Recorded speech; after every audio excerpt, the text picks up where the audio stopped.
Hello दोस्तों, welcome back. आज की मूवी पेंटिंग स्कैंडल के ऊपर है। फेक पेंटिंग की प्रोसेस देख के हम भी चकरा जाते हैं और एंड का ट्विस्ट तो कमाल का है, तो इसे एंड तक देखना। इंसेडोंग सियोल के पास ऐसी जगह है जिसे कोरिया का चोर बाजार कह सकते हैं। यहाँ रास्ते पे क्या नहीं मिलता, मगर इस जगह की पहचान सिर्फ इतनी ही नहीं, ये कोरिया का आर्ट और कल्चर सेंटर भी है, क्योंकि यहाँ बहुत सारी आर्ट गैलरीज भी है। इसी एरिया में एक लेविश आर्ट गैलरी है, शैंडेक, जिसकी ओनर है बेला। मगर बेला का मेन बिजनेस अपनी गैलरी में रखी पेंटिंग्स बेचना नहीं, बल्कि चोरी की पेंटिंग्स को ब्लैक मार्केट में बेचना और नकली यानी फेक पेंटिंग्स बना के उन्हें असली सर्टिफाई करके बेचना, यही है। तो ऐसे ही एक ऑक्शन में एक पुरानी पेंटिंग ऑक्शन के लिए लाई जाती है, तो वहाँ बैठे लोगों के मोबाइल पे मैसेज आता है कि वो पेंटिंग नकली होने के चांसेस है। वो मैसेज पढ़ के सब हैरान होते हैं और ऑक्शन वहीं पे बंद किया जाता है। ये मैसेज भेजा होता है कैस्पर ने। कैस्पर पेंटिंग का एक्सपर्ट है और रिस्टोरेशन आर्टिस्ट भी, जिसमें उसका नाम भी है। तो अब उसी पेंटिंग की परख करने के लिए कैस्पर को बुलाया जाता है। कैस्पर पेंटिंग को एग्जामिन करके बताता है कि वह असली पेंटिंग की नकल है। कैस्पर बताता है कि कैनवस को ब्लीच किया गया है, जो मेथड 1945 में इंट्रोड्यूस की गई थी, और अगर ये पेंटिंग 150 साल पुरानी है तो ये कैसे पॉसिबल है। कैस्पर की बातें सुन के उस पेंटिंग का ओनर अच्छा खासा नाराज होता है, मगर कैस्पर के नॉलेज को चैलेंज करने की हिम्मत उसमें नहीं होती। फिर भी वो पेंटिंग ऑक्शन में खरीदी जाती है, क्योंकि ऐसी ऑक्शन में असल नकल की टेस्ट मायने नहीं रखती, खरीदने वाले का ईगो और स्टेटस मायने रखता है। यहाँ बेला को जापान के एंटीक मार्केट में 400 साल पुरानी एक हिस्टोरिकल पेंटिंग मिलती है, जिसका नाम ब्लॉसम ड्रीम है। एक एक्सपर्ट उसी पेंटिंग की जांच करके बेला को उस पेंटिंग के असली होने की गारंटी देता है, जिससे बेला काफी खुश होती है, क्योंकि उस पेंटिंग की इंटरनेशनल मार्केट में कीमत 40 मिलियन हो सकती है। मगर पेंटिंग नाजुक हालत में है, उसे रिस्टोर करना जरूरी है और ये काम आसान नहीं। तो बेला के सामने कैस्पर का नाम आता है। कैस्पर को गैम्बलिंग में अच्छा खासा कर्जा हुआ है, तो बेला उसका कर्जा चुकता करके अपने साथ काम करने के लिए राजी करती है। वो पुरानी पेंटिंग देख के खुद कैस्पर हैरान होता है, क्योंकि वह पेंटिंग पेंट में नहीं, इंक में बनाई गई है। पेंटिंग को रिस्टोर करने के कैस्पर 1 मिलियन डिमांड करता है, जो बेला उसे देने को तैयार होती है। मगर बेला की एक ही कंडीशन होती है, पेंटिंग को उसी की गैलरी के लॉक रूम में रिस्टोर किया जाए। बेला अपने देश की पुरानी हिस्टोरिकल पेंटिंग्स चोरी करके जापान के एक अमीर आदमी नाकामुरा को बेचने का काम भी करती है, जो एक देशद्रोही हरकत है। तो अब ये पेंटिंग भी नाकामुरा के पास ही जाने वाली है। नाकामुरा की अपनी खुद की कलेक्शन गैलरी है। नाकामुरा नहीं चाहता कि ब्लॉसम ड्रीम को कैस्पर रिस्टोर करे। उसके हिसाब से कैस्पर से भी अच्छे रिस्टोर करने वाले जापान में है, तो वह बेला पे नाराज है। अब इस पेंटिंग की खबर मीडिया को चलती है। कैस्पर मीडिया से कहता है कि पेंटिंग को रिस्टोर करने के लिए उसे 1 साल लगेगा। कोरिया के लोग चाहते हैं कि चूंकि वो पेंटिंग कोरिया के हिस्ट्री की धरोहर है, तो उसे देश में ही रहना चाहिए। बेला मीडिया के सामने प्रॉमिस करती है कि पेंटिंग को तैयार होने के बाद कोरिया की नेशनल म्यूजियम में रखा जाएगा। मगर उसके शैतानी दिमाग में कुछ अलग प्लान चल रहा है। रिस्टोरेशन के लिए एक स्पेशल लैब बनाई गई है, जहां बैठ के कैस्पर को काम करना है। मगर 400 साल पुरानी पेंटिंग को रिस्टोर करना उतना आसान नहीं। उस पीरियड के इंक के जैसी इंक बनानी पड़ती है। कैनवस की क्वालिटी अब क्या है वो परखना पड़ता है। मटेरियल खुद बनाना पड़ता है, ब्रश बनाने पड़ते हैं, और सबसे इम्पोर्टेंट बात, उस पेंटर की पेंटिंग बनाते वक्त क्या मेंटेलिटी थी ये जानना पड़ता है। कैस्पर इस सब में एक्सपर्ट है, तो वह प्रोसेस शुरू करता है। पेंटिंग के बारे में किसी को जानकारी नहीं, तो कैस्पर मीडिया के सामने उस पेंटिंग की हिस्ट्री बयान करता है। पेंटिंग को ब्योकांडो नाम के पेंटर ने 400 साल पहले बनाया था, जिससे पता चलता है कि वह पेंटिंग कितनी बेहद कीमती है। मगर इस पेंटिंग का जिक्र कहीं नहीं। कैस्पर बताता है कि वह इसलिए क्योंकि पिछले 400 साल से ये पेंटिंग गुमनामी में पड़ी थी। या इंसोडैंग के चोर बाजार में कुछ नॉर्थ कोरिया से पुरानी पेंटिंग्स आती है। बेला उन्हें देखते ही पहचान जाती है कि वह सब नकल है, तो वह उन्हें कबाड़ियों के भाव में खरीदती है। वह पेंटिंग्स बड़े पेंटर के पेंटिंग की नकल होती है, जिन्हें बेला जेन्युइन सर्टिफाई करके बड़े भाव में बेचने वाली है। ऐसे पेंटिंग्स की डिमांड जापान में बहुत है, अनाड़ियों की कमी नहीं। अब बेला इन पेंटिंग्स का एग्जीबिशन अरेंज करती है, जिसमें कल्चरल मिनिस्टर भी आया है और निकॉन भी आया है, जो नकली एंटिक्स और पेंटिंग्स बेला से खरीद के बेचने का काम करता है। वैसे वह इस धंधे में बेला का कॉम्पिटिटर भी है। वो पेंटिंग्स का जानकार है। या नकली पेंटिंग्स के सेलिंग और एग्जीबिशन पे लगी रोक हटाने की अफवाह उनको खरीदने वालों में चल रही है। बेला के अंडर ये सीक्रेट सिंडिकेट बनाई जाती है जो पुरानी पेंटिंग्स और एंटिक्स की स्मगलिंग करने का काम करते हैं। बाकायदा ये सब चोर अपने मेंबरशिप के पेपर साइन करके बेला को देते हैं। बेला उन्हें धमकी देती है कि अगर किसी ने गद्दारी की तो वो ये पेपर्स मीडिया में देगी। मीटिंग में कैस्पर बेला से कहता है कि उसकी रिस्टोरेशन लैब को ग्राउंड फ्लोर पे शिफ्ट किया जाए, क्योंकि ऊपर हो रहे वाइब्रेशन की वजह से उसे काम करने में डिस्टर्बेंस हो रहा है। या शहर में किसी जगह कुछ लोग एंटिक्स को गोडाउन में शिफ्ट कर रहे हैं कि वहाँ पुलिस छापा मारती है। पुलिस की इस टीम को लीड कर रही है केंजी, जो एक ईमानदार और ओवर एक्टिव पुलिस ऑफिसर है। पकड़ा हुआ माल चेक किया जाता है तो पुलिस को पता चलता है कि वो माल चोरी का नहीं है, किसी ने उन्हें गलत इन्फॉर्मेशन देके बेवकूफ बनाया है। दरअसल अपना असली माल बचाने के लिए बेला ने ही पुलिस को मिसलीड किया था। अब असली चोरी का माल बेला का मैनेजर हिंगो जापान स्मगल करके भेज देता है। वो उसके पैसे कलेक्ट करके बेला के पास कार से लौट रहा होता है कि कुछ लोग उसकी कार को ठोकर मार के उससे वो पैसे चोरी करते हैं। अब पता चलता है कि वो लोग कोई और नहीं बल्कि कैस्पर की ही गैंग है, जिसमें टीना, डोडो और जैमिन है। अब ये चारों की मंडली एक ऐसी जगह जाती है जहां चोरी की हुई पेंटिंग्स और एंटिक्स का सीक्रेटली ऑक्शन किया जाता है। यह ऑक्शन शैगी नाम का गुंडा हैंडल करता है। कैस्पर की मंडली पुलिस होने का नाटक करके वहां छापा मारती है और वो सब पेंटिंग्स अपने साथ ले जाती है। दरअसल देश की आर्ट और कल्चर को खराब करने वाले इन स्मगलरों के खिलाफ कैस्पर ने एक टीम बना के जंग छेड़ी है। कैस्पर का वह गैम्बलिंग में पैसे हारना ये सब दिखावा होता है, उसका मिशन कुछ और ही होता है। बेला किसी सीक्रेट जगह अपनी खुद की नकली पेंटिंग बनवा के लेती है। कैस्पर उस वर्कशॉप को बंद करना चाहता है। केंजी को भी शक है चोरी के एंटिक्स की स्मगलिंग करने में बेला का हाथ है, मगर उसे सबूत नहीं मिल रहा। यहाँ पैसे चोरी होने की वजह से बेला हिंगो पे बहुत गुस्सा होती है, तो दूसरी ओर सिंडिकेट के मेंबर भी बेला पे नाराज है क्योंकि उन पैसों में उनका भी हिस्सा था। यहाँ केंजी को कैस्पर पे शक है क्योंकि कैस्पर को कुछ साल पहले एक टेम्पल से पुरानी पेंटिंग चोरी करने के जुर्म में केंजी ने पकड़ा था, मगर बाद में पता चला उसमें कैस्पर का कोई हाथ नहीं, जिसकी वजह से केंजी के साथ पूरे पुलिस डिपार्टमेंट की बदनामी हुई थी। केंजी उसका बदला कैस्पर से लेना चाहती है। उसे कहीं लगता है कि अब बेला और कैस्पर दो चोर साथ में मिले हैं तो जरूर कुछ ना कुछ पकड़ा होगा। यहाँ कैस्पर अपनी टीम के साथ बेला की आर्ट गैलरी से एक पेंटिंग चोरी करने का प्लान बनाता है। प्लान के हिसाब से ये चारों लोग गैलरी में तहलका मचा के वो पेंटिंग चोरी भी करते हैं और जाते जाते बेला को चिढ़ाते भी है। वो पेंटिंग सॉन्ग नाम के पेंटर की आखिरी निशानी होती है, जो पेंटिंग की दुनिया का इकलौता सेल्फ पोर्ट्रेट है, जिसकी वजह से बेला आग बबूला होती है। अब केंजी चोरी की तहकीकात करने आती है। चोरों के घर में चोरी हुई थी तो वह भी हैरान है, शक करे तो किस पे करे।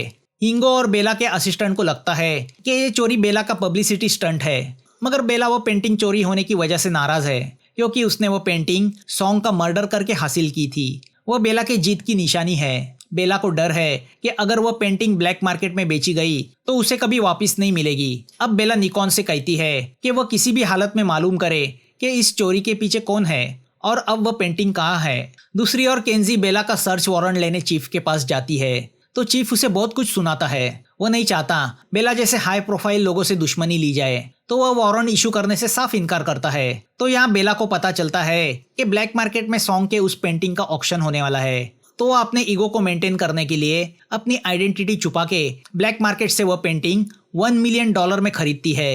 अब पता चलता है कि ये चाल भी कैस्पर की थी। अब जैसे पेंटिंग से मिले पैसे शैगी को दिए जाते हैं, ये लोग शैगी से बेला की नकली पेंटिंग बनाने की फैक्ट्री का पता जान लेते हैं। यहाँ पता चलता है कि कैस्पर, टीना, डोडो और जैमिन एक ही अनाथ आश्रम में पले बड़े हैं और अब उस आश्रम को चलाने का जिम्मा भी उठा रहे हैं। उस आश्रम के टेम्पल में एक बहुत पुरानी रिलीजियस पेंटिंग रखी थी जो बेला ने चोरी की थी, जिसका इल्जाम कैस्पर पे रखा गया था। कैस्पर ने भी ठान ली थी कि वो पेंटिंग टेम्पल में वापस लाके रहेगा। उसी पेंटिंग ने कैस्पर को इंस्पायर किया था और आज वो पेंटिंग का एक्सपर्ट बना है। अब बेला सॉन्ग की पेंटिंग बेचने का फैसला करती है। वह कैस्पर से उस पेंटिंग की नकल बनवा लेती है और असली की जगह नकली लगा देती है। फिर बेला जापान जाके नाकामुरा को सॉन्ग की असली पेंटिंग बेच देती है। नाकामुरा के यहाँ हमें कैस्पर की वो टेम्पल से चुराई हुई पेंटिंग्स भी दिखाई देती है। मतलब कोरिया का वो प्राचीन खजाना बेला जापान को बेच रही थी। अब नाकामुरा बेसब्री से ब्लॉसम ड्रीम पेंटिंग का इंतजार कर रहा है। बेला ने प्लान किया है कि कोरिया के नेशनल म्यूजियम में वह ब्लॉसम ड्रीम की नकल रखेगी। किसको क्या पता चलता है। यहाँ कैस्पर और उसकी टीम बेला के उस सीक्रेट वर्कशॉप पहुंचती है जहाँ फेक पेंटिंग्स बनाई जाती है। उस वर्कशॉप का इंचार्ज है मोंटी। मोंटी से पता चलता है कि अब वह और बेला एक दूसरे के दुश्मन है। अब कैस्पर मॉन्टी को पैसे देके उसे अपने प्लान में शामिल कर लेता है। या केंजी अभी भी बेला के शातिर दिमाग को जानने की कोशिश कर रही है। उसे रह रह के लग रहा है कि बेला ब्लॉसम ड्रीम पेंटिंग को लेके कुछ तो कांड करने वाली है। मगर क्या उस इंक पेंटिंग की नकल बनाई जा सकती है? तो वह अपने असिस्टेंट के साथ निकॉन के पास आती है, जो पुरानी पेंटिंग का एक्सपर्ट है। निकॉन उससे कहता है कि आजकल ब्लॉसम ड्रीम जैसी पुरानी पेंटिंग्स की नकल बनाना बंद हो चुका है, क्योंकि उस जमाने के कलर्स शायद बनाए जा सकते हैं, मगर इंक कैसे बनाई जाए? ऊपर से उस जमाने का पेपर बनाना नामुमकिन सा है। निकॉन उन्हें बताता है कि 400 साल पहले राजा लोग अलग तरीके से पेपर बनाया करते थे। अब निकॉन वह पेपर बनाने का सीक्रेट उनके सामने खोलता है। वह बताता है कि साइचो नाम के पेड़ से बनाए गए पेपर को रिसाइकल करके उस पुराने रॉयल पेपर की तरह पेपर बनाया जा सकता है। पहले उस यूज पेपर को कई बार नेचुरल बर्फीले पानी में धोया जाता है, जिससे उस पेपर पे एक तरह का प्रोसेस होता है। फिर उसे गर्म पानी में डाल के उनके धागों को अलग किया जाता है। फिर उन धागों को बाम्बू की चटाई पे बिछा के सुखाया जाता है। फिर उस पर बाफ छोड़ के उसे अलग किया जाता है।